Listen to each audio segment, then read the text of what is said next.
Fuego Cruzado, donde tarde o temprano todos somos protagonistas.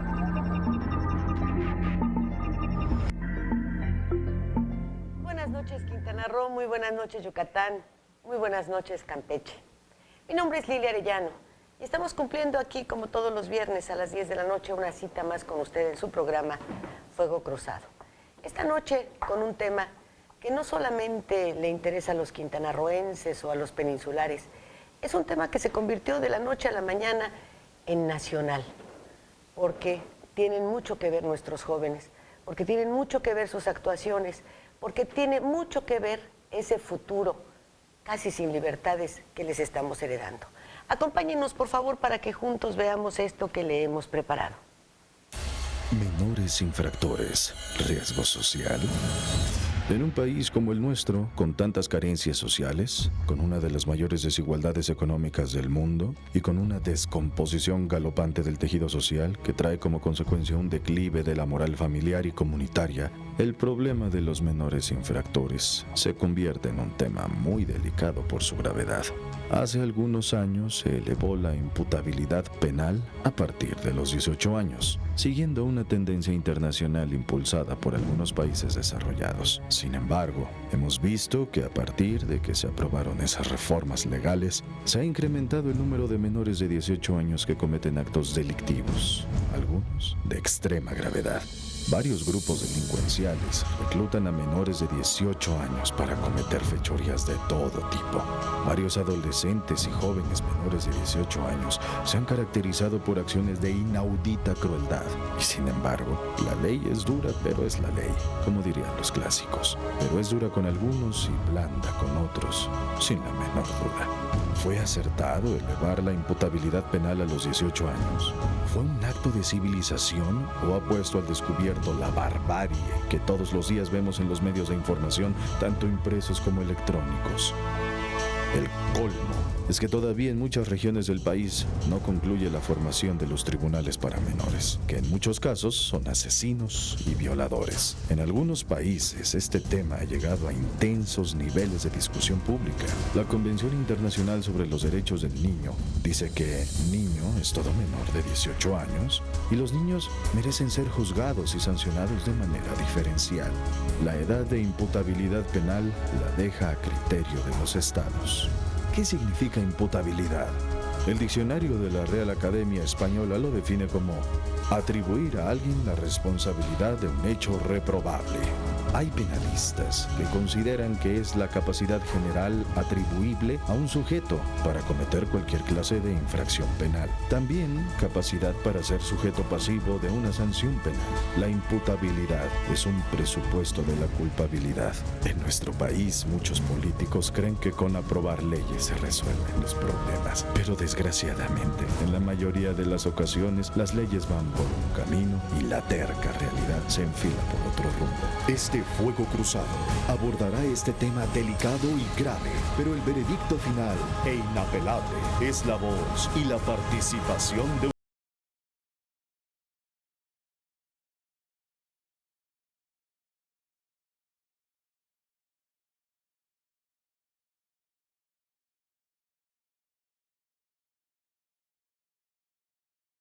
Permítame presentarle a nuestro panel de esta noche la licenciada Laura Luz Ortega, delegada municipal de la Procuraduría de la Defensa del Menor y la Familia. Laura, muy buenas noches. Buenas noches. Ya cumpliste 18 años, porque te ves muy jovencita, caray, no vaya a ser que nos vamos a meter aquí en un lío, ¿no? A ver, sácanos tu credencial de lector, o no vaya a ser calimbazo, ¿eh? No. Doctor César Mariscal, doctor en Derecho Penal. Encantado. Muy buenas noches. Buenas noches. Licenciado Juan Caballero, maestro de Derecho de la Universidad La Salle y notario público número 51. Juan, bienvenido. Gracias. Muy buenas noches. Encantado de estar contigo. Pedro Pablo Pot, usted lo conoce porque ha estado ya varias veces con nosotros. Él es expresidente de la Comisión de Justicia del Congreso de Quintana Roo. ¿Cómo le va? Muy buenas noches. Buenas noches, Lidia. Y está la licenciada Arely Camargo Chávez, ella es procuradora de la Defensa del Menor y la Familia. Arely, muy buenas noches. Buenas noches, gracias. La diputada Laura Fernández, del Congreso de Quintana Roo, y quien ve las cuentas a veces no tan claras. ¿Qué tal, Laura? ¿Cómo está, Lili? Buenas noches. El licenciado Miguel Ángel Pech, expresidente de la Barra de Abogados. Licenciado, ¿cómo le va? Buenas noches. Lo invitamos Bien. porque usted se habla muy bonito, ¿verdad? Le recordamos que nuestros teléfonos en el estudio es el 843-6500 con las extensiones 116 y 122 y sus teléfonos para mensajes son el 998-152-2205, 998-152-2278. Juan, vamos a comenzar contigo porque, bueno, finalmente en tu labor docente, en todo esto habrá algunas críticas sobre las leyes. Hoy estamos en un parteaguas a raíz de que se destapa que estas leyes hacia los menores de edad son verdaderamente imperfectas, porque también someten a otra clase de jóvenes a ser castigados con mucho más severidad que como se castiga a quienes matan, a quienes apuñalan, como en el caso de Cozumel, un menor de edad a otra menor de edad, y se quedan libres. Y ahora un caso de violación captura todo el interés nacional, el internacional, y nos exhibe leyes imperfectas. ¿Qué hacemos frente a esto? Mira, yo creo que habría que decir primero, no hay leyes perfectas. Quizá pueda haber leyes muy apropiadas para un momento y un lugar determinado, pero leyes perfectas no las hay. El derecho, por su naturaleza, es dinámico, va de la mano con la evolución de la sociedad y tiene que ir cambiando, tiene que ir ajustándose a la forma de ser de la sociedad. Eso por un lado. Por otro lado, es muy importante distinguir entre lo establecido en la ley y lo que sucede con quienes aplican la ley o con quienes se conducen dentro de la sociedad sujetos a la ley, que ahí es donde se genera el conflicto entre el deber ser del Estado y el ser social. En particular, los jóvenes en este momento de la historia, creo yo, esto es una opinión muy personal, se están viendo envueltos en muchísimos conflictos. Y uno muy particular respecto de su relación con el Estado de Derecho. El Estado de Derecho tiene como razón de ser buscar el bienestar de la sociedad. Y ha quedado demostrado que el Estado moderno, el Estado que se desarrolla dentro del mercado, dentro del ambiente del capitalismo riguroso, del capitalismo estricto, tiende a separar a los ricos y a los pobres, tiende a generar una mayor concentración de la riqueza, y esto impide al Estado proporcionar a la población satisfactores suficientes como para que se pueda desarrollar a plenitud. Y los jóvenes son la víctima número uno de este fenómeno. ¿Por qué? Porque el Estado se está viendo cada vez más obligado a utilizar recursos para actividades distintas de las que debiera desarrollar en fomento de las actividades de los jóvenes, de la buena salud de sus jóvenes. Y me refiero a actividades deportivas, culturales, educativas, etc. Claro, de escuela, acceso a las universidades, etc. Entonces, esa es una trampa en la que yo creo que están inmersos los estados modernos. Y bueno, si a eso le aumentamos el fenómeno de la criminalidad o de la delincuencia, que es un fenómeno también, es una enfermedad de las sociedades modernas, producto de la forma de ser del mercado. El mercado orilla a este tipo de problemas. Si nosotros analizáramos la mayor parte de los delitos que se cometen en el mundo, las estadísticas nos dirían que un porcentaje altísimo de los delitos que se cometen son del orden patrimonial. Desde robarse una fruta en el mercado hasta traficar con drogas para obtener mucho dinero. Son delitos que tienen una orientación patrimonial y la sociedad moderna orienta a eso, a desear crear un patrimonio grande, ¿no? Actualmente se dice, yo no tengo datos para corroborarlo, pero se dice que los jóvenes mexicanos, especialmente en ciertas regiones del país, están siendo atrapados por las organizaciones criminales, no nada más porque les dan acceso a muchos recursos, sino porque les dan acceso también a un estatus en la sociedad. Sí, bueno, ya hasta la gente de Calderón decía que es regresarles si participas en el narco la dignidad al bolero, ¿verdad? Pero esto nos sirve de justificante para los actos criminales y para los sicarios que tenemos ya en puerta, menores de edad. No, en ningún momento, no. Precisamente la minoridad de edad de estas personas es aprovechada por estos grupos que a lo mejor en aras de sobresalir ante estos impactos económicos, sociales, los jóvenes aceptan también participar. Yo creo que es un juego perverso en ese sentido que se da, por desgracia, entre los jóvenes. Ahora, ¿por qué las investigaciones nunca llegan al punto de quién es el que los regentea? Porque alguien los tuvo que llamar a las filas del narcotráfico o a las filas de la delincuencia. ¿Por qué nunca llegan las investigaciones a ellos? Precisamente por la forma en que se protegen las cabecillas de estos grupos criminales, ¿no? Ni siquiera el contacto lo hacen ellos directamente, sino otros más. Estos fenómenos empezaron en muchas partes del país, en los famosos burreros, ¿no?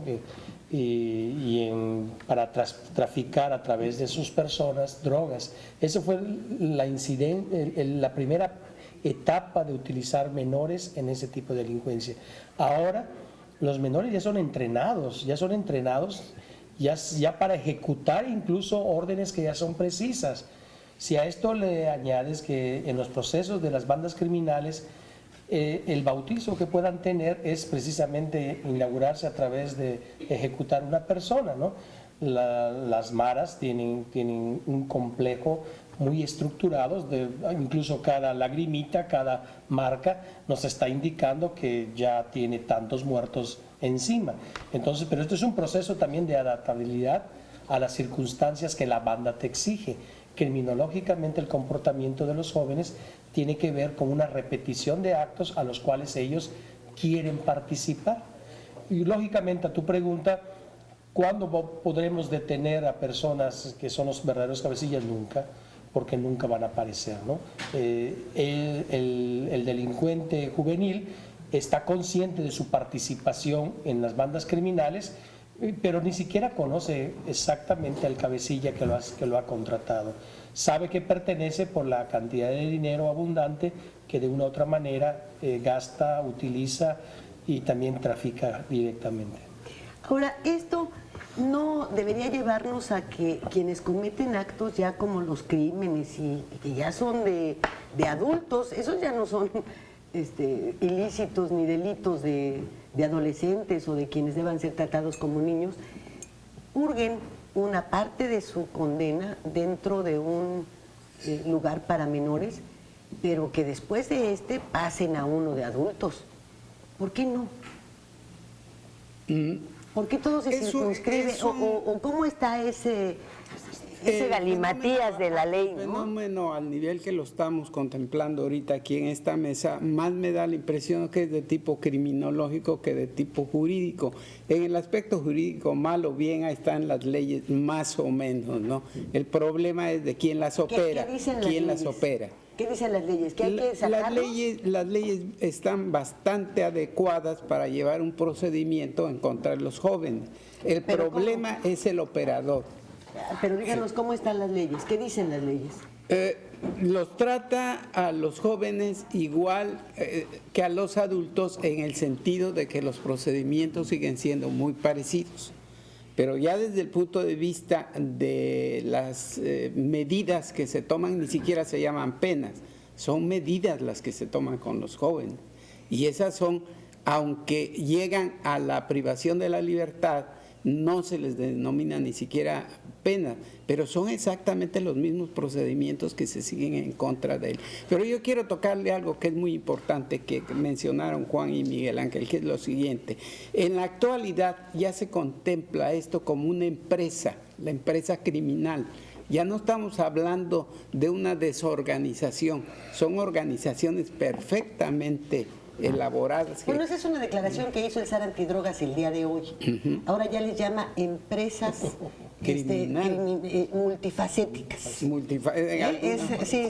Y efectivamente, hoy hizo esa declaración. Lo curioso es esto, ¿no? Que en la realidad incluso el que encabeza esa empresa puede estar dentro de la prisión y sin embargo las ramificaciones son ya de tal naturaleza técnica y de tal naturaleza económica importante que puede estar manejando a sus operadores y hasta las bases sin que él tenga que intervenir en ninguna forma personalmente. Simple y sencillamente dando las directrices, hablando de los problemas económicos, hablando de los personajes políticos que se pueden corromper con el objeto de que la empresa camine. Bueno, la verdad, mire usted, hay una expresión que no puedo decir ahorita ni aunque sean las 11 de la noche, pero me parece una barbaridad, una estupidez, ya no ser cárteles de la droga, sino empresas multifacéticas, no sé qué. Y de acuerdo a lo que usted me dice, bueno, pues en lugar de ser mafiosos, narcotraficantes, ahora van a ser empresarios.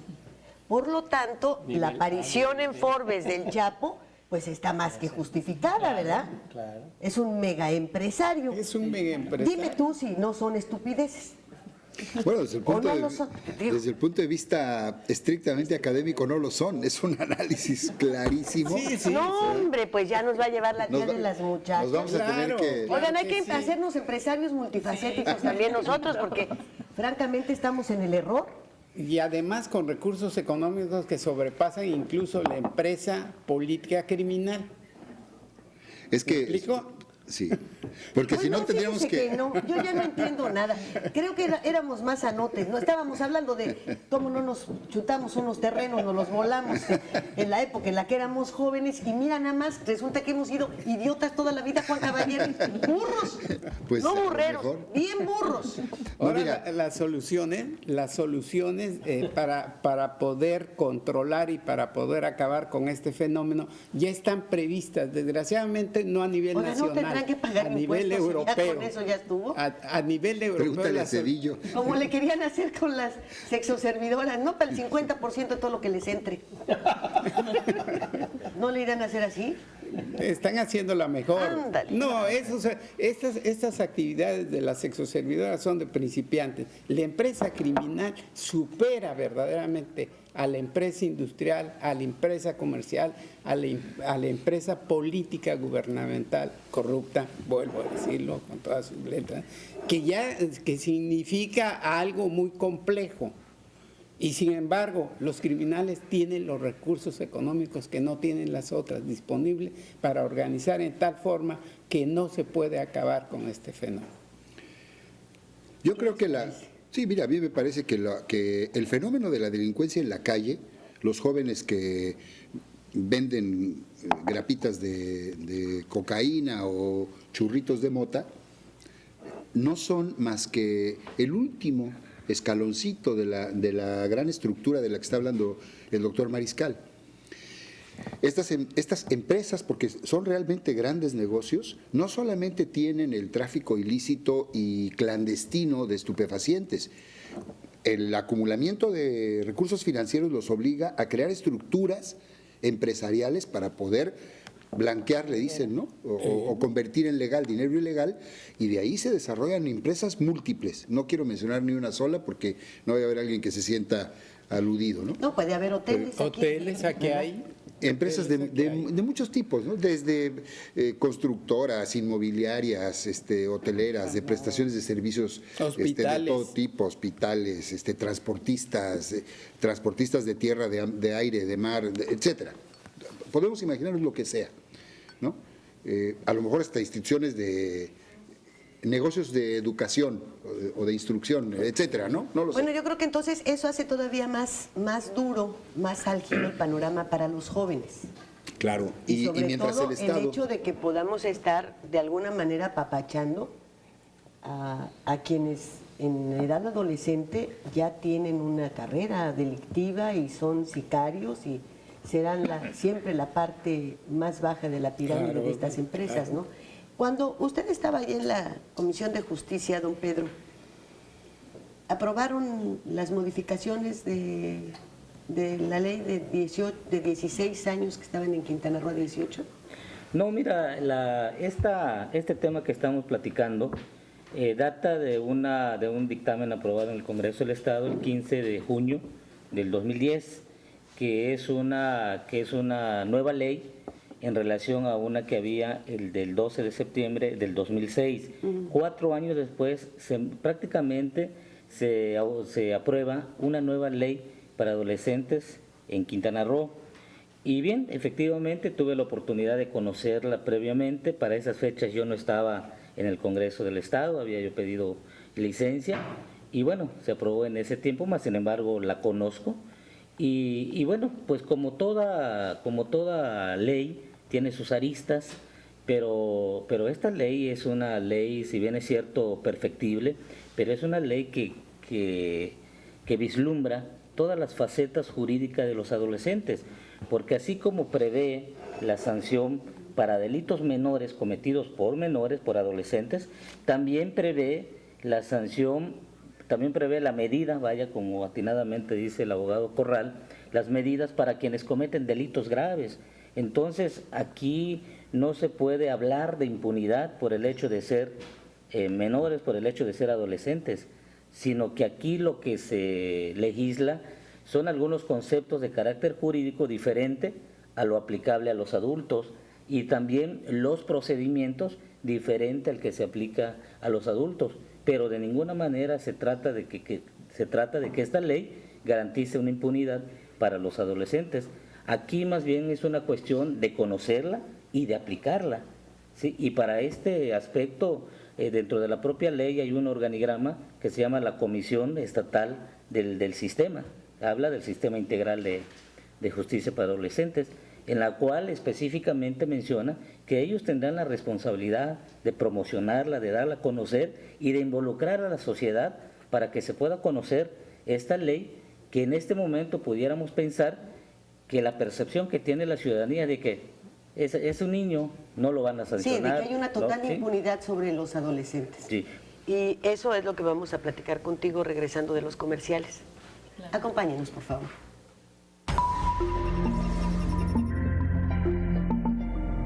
Fuego Cruzado.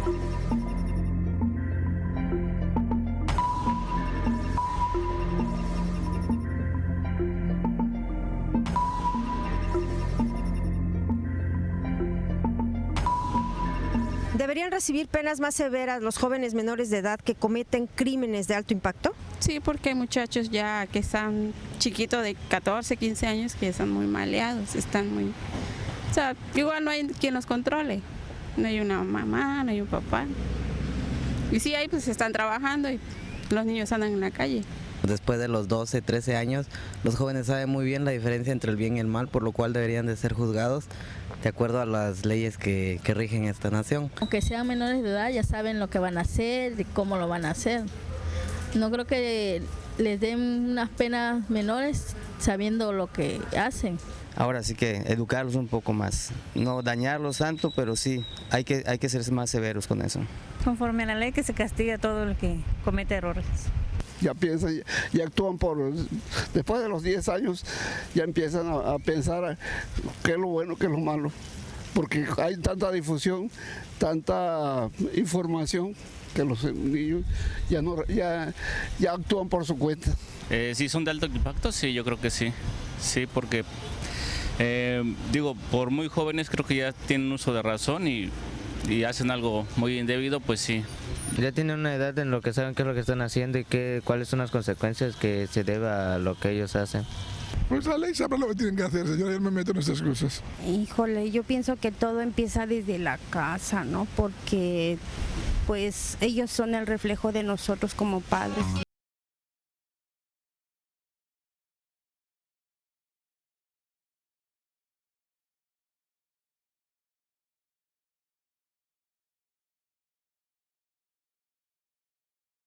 Es esta que decíamos hace un momento, que hay una total impunidad para los menores.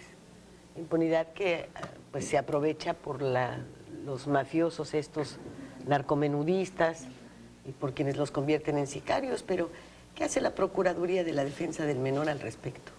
Sí, mira, efectivamente nos encontramos en donde la gente nos decía que pues estaban en riesgo, estaban en indefensión, inclusive encontrábamos menores de edad atacando a menores de edad. Ya déjese el de los adultos que atacan a los menores, sino los mismos menores, ¿no? Sí, lo que pasó en Cozumel, oye, 17 puñaladas a la novia, un menor de edad con otra menor de edad, oye, eso no es de niños. Y al explicarles, bueno, el artículo 18 constitucional, no te entienden, dicen, simplemente no hay justicia, no detienen al menor de edad y no veo que el Estado haga algo, ¿no?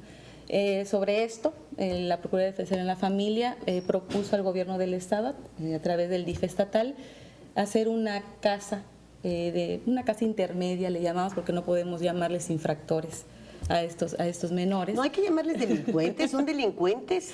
Entonces le llamamos ni qué menores en conflicto con la ley.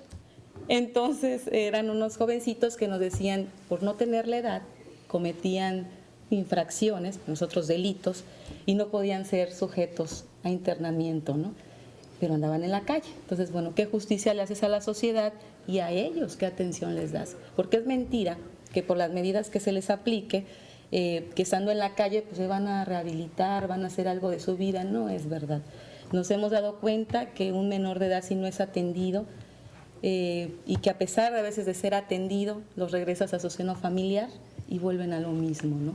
Entonces, desgraciadamente, la familia, la propia familia es la que, y lo voy a decir siempre, tal vez me vean muy defensora, pero bueno, desde este punto de vista, protectora de menores, en general yo me veo entre la espada y la pared cuando un menor ataca a otro menor de edad, pero fueron formados, fueron programados para algo desde muy niños.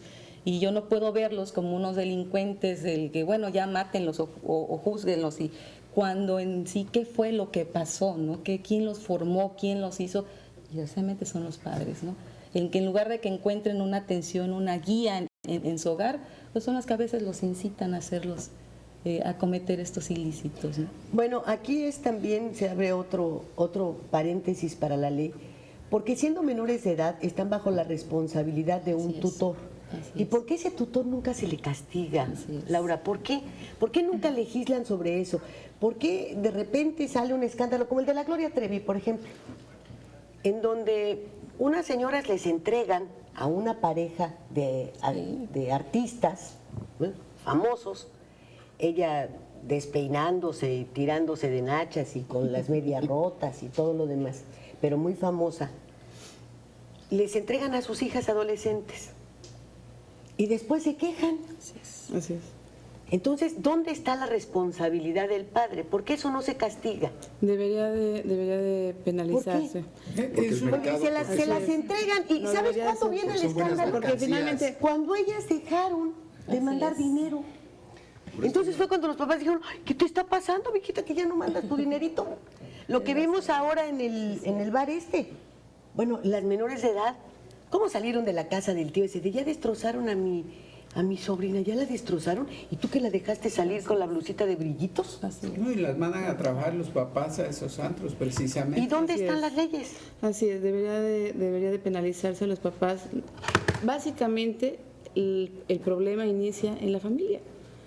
Si los papás somos responsables de nuestros hijos, ¿sí?, y actuamos con todas las obligaciones que amerita, o los tutores, ¿sí?, no habría estos problemas. No tendremos niños en las discotecas, ¿sí?, no tendremos niños en la calle vendiendo, prostituyéndose. Nace de una descomposición social, de una desintegración también, familias disfuncionales desintegradas, una sociedad que no ve, y también la falta de políticas públicas en los 3 niveles de gobierno al atender esta situación. Nosotros vemos, por ejemplo, en Cancún, ¿qué sucede? Tenemos en la mayoría de los hogares al frente de ellos una mujer, son jefas de familia, trabajan. No es que la mamá no quiera cuidar a su hijo, no puede porque tiene que trabajar. Bueno, ¿dónde están las políticas públicas para ver el cuidar a estos niños en lo que crecen? ¿Qué sucede? Pues los niños están en la calle, están vulnerables, y al principio los agarran estas bandas de jóvenes en la calle, los mandan por los refrescos y luego los mandan por la droga y luego los hacen consumir y delinquir. Entonces es un círculo vicioso que se debe de romper, en el que sí haya procuración de justicia, que sí haya esas sanciones, pero que también hayan programas de prevención, que haya programas también que les permita a los papás el ir cambiando esa formación. Y no es un trabajo que se va o que va a dar resultados de la noche a la mañana.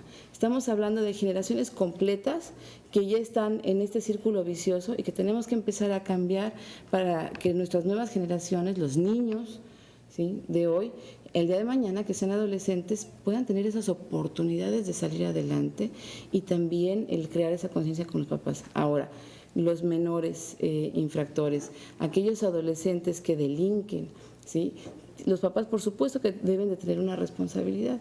No puede ser, y muchas veces los papás son tapaderas de los propios hijos. A mí me ha sucedido que de repente va alguna señora a la casa de gestión, pide que se le ayude con su hijo porque es un angelito, porque no hizo nada, estaba en la esquina sentado en la banqueta. Y no dudo que haya casos en donde sí haya abuso de autoridad, por supuesto, pero la mayoría de los casos los niños están haciendo situaciones de vandalismo, sí, y entonces las mamás pues van y rescatan a los niños, ¿no? Sí, yo todavía no conozco, ni la mamá del Mochaorejas Claro. dice que el Mochaorejas es culpable. Claro. Yo creo que han tocado aquí un punto muy importante. El ser humano por naturaleza tiene la necesidad de un grupo de pertenencia, pertenecer a un lugar, pertenecer a algún sitio, alguna familia o algún grupo específicamente. ¿Qué pasa con estos menores? No encuentran su grupo de pertenencia en su casa, salen a buscar un grupo de pertenencia, pertenecen ahora a una banda, pertenecen ahora a una persona que le va a dar una palmada en la espalda y le va a decir: vende esto, pero eres mi amigo. Algo que no hace un padre, algo que no hace una madre, porque están trabajando, porque están haciendo 20,000 cosas que tienen que hacer para sacar a la familia adelante. No todas las mamás son ni desobligadas, ni simplemente tienen que trabajar. Las condiciones de Cancún son muy claras. La gente sale día, tarde y noche. Y actualmente, decían, no hay políticas públicas. No hay una guardería que cuide a los niños en el turno de la tarde. No, hay una muchas guarderías. Por ejemplo, no tenemos, decía Calderón, que podríamos tener un programa educativo integral en donde tuvieran actividades extracurriculares, ¿sí?, para que los niños después de las clases tuvieran actividades culturales, deportivas, que hacen lunch, podían comer ahí, y bueno, en lo que los papás salen de trabajar, pero en un rezago tan grande que tenemos nosotros, pues tenemos escuelas que trabajan en el turno matutino y en el turno vespertino. En Quintana Roo eso no puede ser. Y para abatir ese rezago, pues tendremos que duplicar la infraestructura educativa. Y tiene entonces que haber un apoyo decidido de los 3 niveles para atacar este asunto, ¿no? Un apoyo decidido no para tener una guardería, tener muchas guarderías para aquellas personas que tienen seguro social y las que no tienen seguro social también. ¿Sí? Bueno, hay algunas cuestiones muy marcadas en la Constitución. El Estado tiene que darte educación, salud, vivienda, prácticamente, o sea, las facilidades para adquirir todo esto. Prácticamente lo mismo que forma la base de la estructura familiar y que corresponde a los padres dárselos a los hijos. Si el Estado no cumple, también podemos obligar a los padres a que lo hagan. Me pregunto, cuando hay un ente gubernamental y una carta que protege a todos los ciudadanos, que no se cumple. Perdón, no solo que no se cumple, sino que es ejemplo de lo contrario. Y la mejor Ay, pero ¿qué tal que ahí está el Calderón ofreciéndoselos a los migrantes? El ejemplo, les vamos a dar, ay, sí, pero si no le das a los de aquí. La impunidad, la inmunidad de los funcionarios públicos que cometen crímenes al disponer de los recursos y dejan sin alimentos a grandes poblaciones. No, y los que mataron a los niños del ABC, ¿qué me dice? ¿Y eso? Son crímenes de los otros. Y ese es el mejor ejemplo que puede haber para que la sociedad diga, no, si a esos señores no les pasa nada, pues a mí, ¿qué más me da? Es malísimo ese ejemplo. Hay un autor, José Ingeniero, argentino, que hace muchos años escribió un libro en ese sentido, diciendo el peor ejemplo que puede haber para una sociedad es la actitud de los funcionarios públicos. Y aquí tenemos los mejores ejemplos de lo que puede ser delincuente. Aquí en Quintana Roo. Lo dijo hace 2500 años. También. Pero mira, la diputada Fernández hablaba del círculo vicioso en el que estamos entrampados. Y esto me hizo reflexionar, porque ella es diputada, el diputado es diputado. En el presupuesto de la Federación que acaba de aprobar el Congreso de la Unión, y esto fue muy comentado, se incrementaron los recursos para las áreas de seguridad de manera escandalosa. La Secretaría de Gobernación fue un ejemplo que todos los periodistas a quienes yo escuché comentaron, ¿no? 80 y tantos por ciento de aumento a la Secretaría de Gobernación, y decían, ¿por qué? ¿No? Y de ahí, de seguridad pública y todo lo relacionado todo lo con que es represión. El área de represión. Muy bien. Aquí está la procuradora de defensa del menor.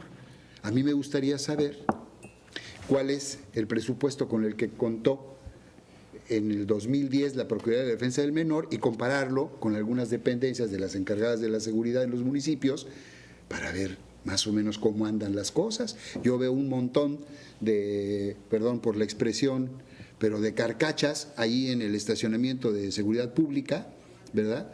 Camionetas que ya quisiera yo tener una de esas, abandonadas, destruidas, y es dinero que está ahí asentado.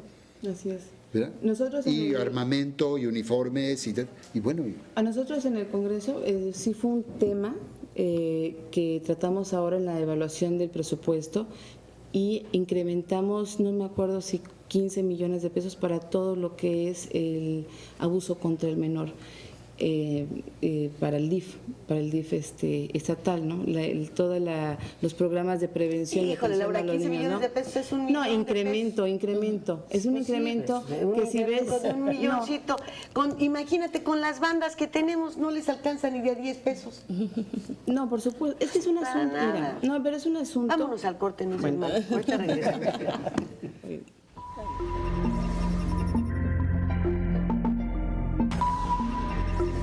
Fuego Cruzado.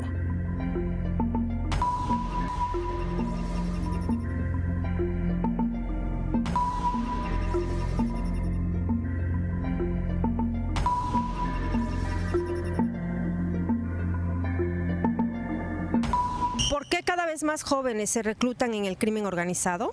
Porque creo que no tienen educación, o sea, creo que es la familia, la base y el sustento de todo. Y obviamente es gente que no tiene las bases familiares. Si la familia le inculcara una educación, creo que sería maravilloso. Por cómo se educan en sus casas, con sus amigos, porque mayores cosas los aprenden de la calle, con sus amigos, al vandalismo y todo ese tipo de cosas. Yo creo que es porque no hay los espacios, ¿no? Los espacios y la educación por parte de los padres. Yo creo que si hubiera la educación de los padres, otra cosa sería. Porque realmente no han buscado el espacio para que los padres que se dediquen, que le expliquen a sus hijos que hay mucho estudio por delante y que busquen un trabajo sencillo y que los gobernantes que le den el trabajo. Pues yo digo que tiene que ver mucho de la familia.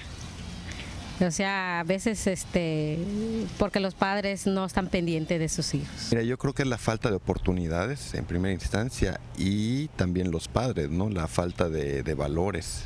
Sí, por la educación a veces, porque por la familia viene a raíz de problemas y se desorientan los chavos y por eso. El ocio, que no tengan nada que hacer y que como no tengan trabajo, no vayan a la escuela o esas cosas, pues se dediquen no al pandillerismo y a rayar, ¿no? Digo porque pues, quizás yo podría hacer lo mismo, pero siempre estoy ocupado. Ay, señorita, yo digo que es falta por comunicación de los padres, que no le ponen atención al muchachito, que lo dejan porque trabajamos, porque tenemos problemas con el marido, por X motivo. Dejamos que los hijos se junten con cualquier vecinito, amigo, y ahí, como no tienen que hacer en su casa, ni uno los exige que estemos ahí pendientes, ¿no? Que hagan algo. Los dejamos y ahí empieza.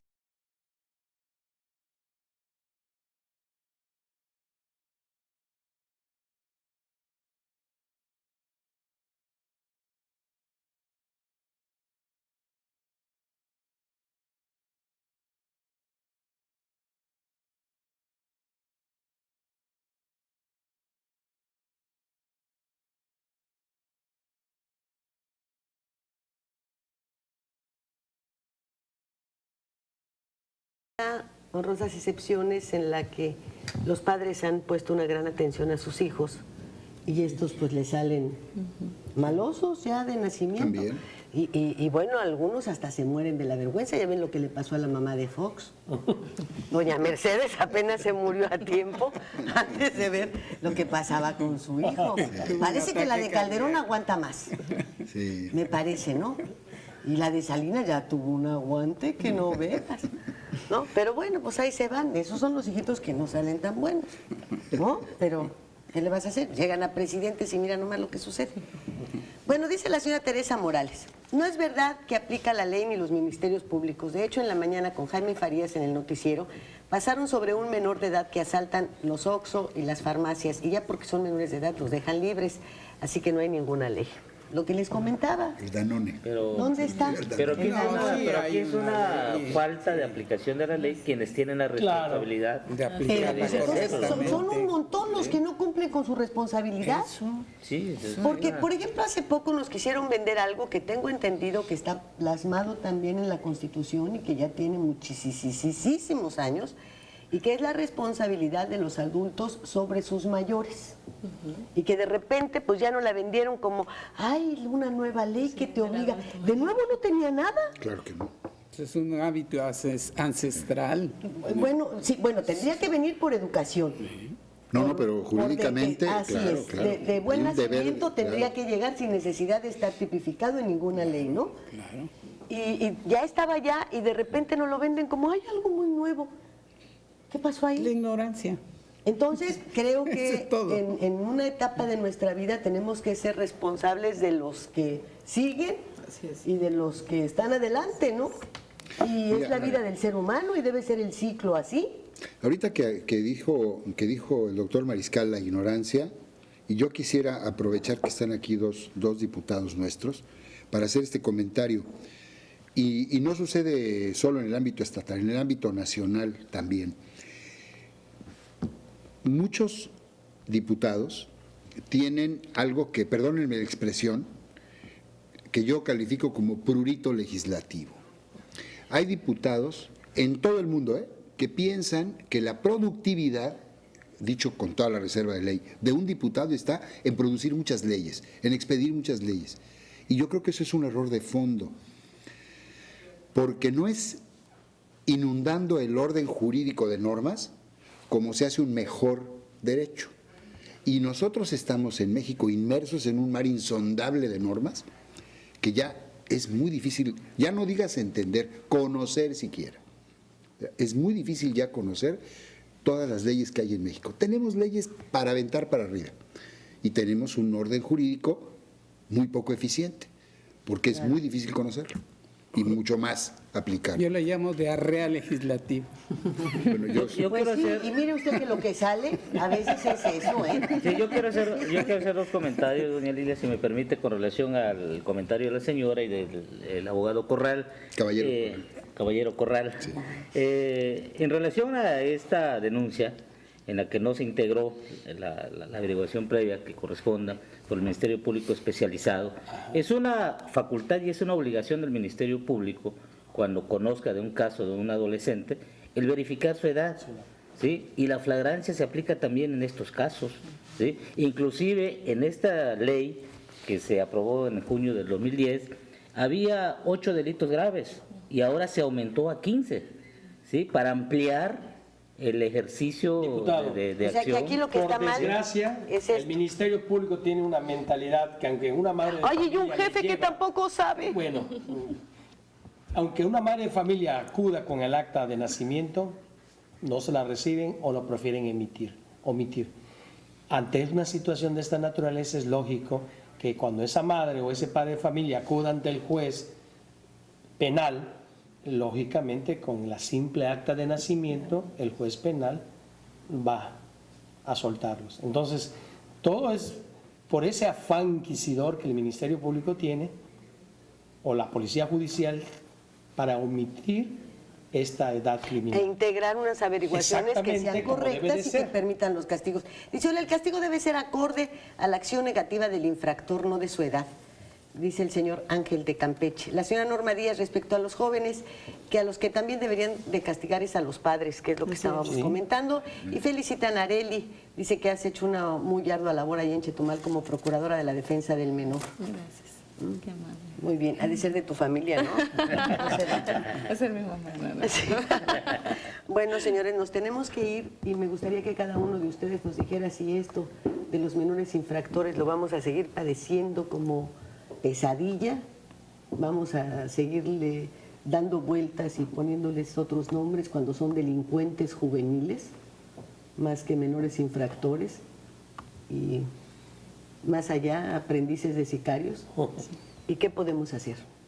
Es una situación compleja, es una situación integral en la cual cada una de las partes de la sociedad tiene que asumir parte de la responsabilidad y parte de los compromisos para ello. En el caso del Congreso del Estado hemos aprobado esta ley que consideramos es muy amplia, prevé los procedimientos y las sanciones, pero como aquí se ha dicho, también es perfectible para situaciones que no están previstas. Y bueno, es una responsabilidad conjunta. Juan.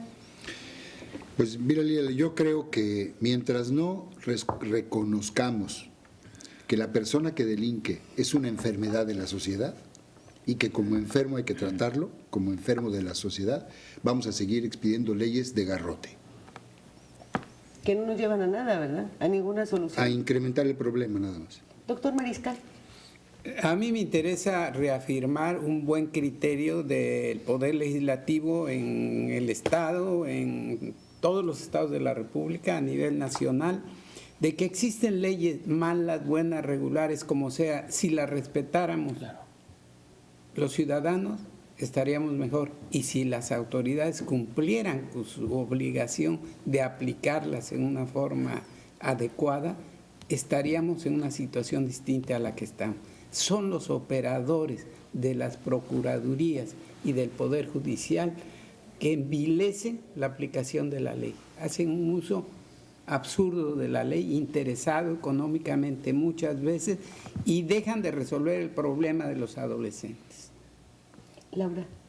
Yo creo que yo pediría o exhortaría a la sociedad en general, no solamente a los padres, a las familias completas que cuiden a los menores, que se apliquen a la atención que ellos necesitan y bueno, que se acerquen a las instituciones que se deban de acercar si es que requieren un apoyo. Licenciado Pech. Dejar de hablar de menores infractores cuando es una verdadera justicia para adolescentes, pero lo mejor que los jueces de menores o de adolescentes que la ejecutan sepan que la están ejecutando y no se sientan mini jueces penales o jueces penales chiquitos, que es lo peor que está sucediendo. Sucede perfectamente. Tuve la honrosa ocasión de llevar el proceso penal 1 cuando se inauguró la justicia para adolescentes. Y en la declaración les cambié todo el speech y ellos no buscaban qué hacer. Luego entonces hay desconocimiento dentro de la propia justicia para adolescentes de la propia ley. Y si ya se la aprendieron y ya 4 años se las estamos cambiando, peor, honradamente. Si hacemos un examen en este momento a los operadores del Poder Judicial de Justicia para Adolescentes, con la nueva ley los reprobamos. Quiere decir que no la conocen. Laura. Creo que debe de haber un equilibrio entre lo que es la seguridad, la procuración de justicia y, por contraparte, el desarrollo social. Si nosotros hacemos leyes que sean de acuerdo a la problemática real que tenemos, que haya una buena impartición, empezamos también a mejorar el problema, pero sin desconocer el problema real social que tenemos como tejido social, que el problema empieza por lo general en casa, por diversas razones, voluntaria o involuntariamente de los padres de familia, y que toda la sociedad debe estar involucrada, desde los 3 niveles de gobierno, las escuelas, los maestros, el propio... Ese sería el país familia, ¿no? del ensueño. Areli. Seguiremos trabajando en el sentido de que el menor será protegido dentro de nuestro programa, que conozcan ese programa, porque al no conocerlo pues no llega el recurso, obviamente, y debería de bajar hasta en los municipios, porque pues solamente existe en el Estado y creo que aquí en el municipio, ¿no? Hay un tema que no tocamos y que creo que es sumamente importante, la rehabilitación de estos jóvenes. Sí. En las cárceles no se da ninguna reintegración a la sociedad de ningún preso, al contrario. Se les inscribe en la Universidad del Crimen para que salgan con doctorado, con maestría y con menciones honoríficas. Y lo mismo está sucediendo con los adolescentes. ¿Cuándo vamos a atacar ese problema y vamos a poderlos reintegrar dándoles otras oportunidades? Señores legisladores, ustedes tendrían la palabra, ¿verdad? No, por supuesto. Ahí está la solución. A ver, ¿hasta cuándo? Efectivo. Mientras, bueno, pues hay que seguirle dando a los violadores, ¿no? Muchísimas gracias. Mi nombre es Lilia Arellano, yo le agradezco infinitamente el favor de su atención y recuerde que los esperamos el día de mañana. ¿Sabe usted? Mañana van a estar aquí quienes hacen la nota roja. Ya veremos todo lo que tendrán que hablar al respecto, que será mucho, ¿verdad? Interesantísimo. Muchísimas gracias por el favor de estar con nosotros en este programa. Gracias. O sea, los reporteros